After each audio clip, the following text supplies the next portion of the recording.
जनसंवाद न्यूज, सत्य आणि विश्वासाची बातमी। भिवंडीतील काल्हेर येथील एका गोदामाच्या गल्लीत भरधाव टेम्पो तरुणाच्या अंगावर चढून अपघात झाल्याची घटना सीसीटीव्ही कॅमेऱ्यात कैद झाली।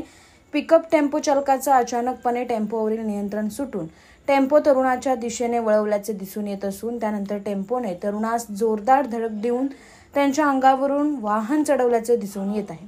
त्यामुळे तरुण पूर्णपणे टेम्पोच्या पुढील चाकाखाली अडकून पडल्याचे दिसत आहे। त्यानंतर नागरिकांनी प्रसंगावधान राखत शर्थीच्या प्रयत्नाने तरुणाला कसेबसे टेम्पोच्या चाकाखालून काढून त्याचे प्राण वाचवले। त्यास जखमी अवस्थेत उपचारासाठी काल्हेर येथील SS रुग्णालयात दाखल केल्याची माहिती सूत्रांनी दिली असून त्याच्या प्रकृतीत सुधारणा असल्याचे समजते। दरम्यान नागरिकांनी टेम्पो चालकाला चांगला चोप दिला असून त्याच्यावर स्थानिक नारपोली पोलीस ठाण्यात गुन्हा नोंदवण्याची प्रक्रिया सुरू आहे। जनसंवाद न्यूज, सत्य आणि विश्वासाची बातमी। आजच सबस्क्राइब करून बेल आयकॉनला क्लिक करा आणि पहा ताज्या घडामोडींचा अचूक अंदाज आपल्या मोबाईलवर।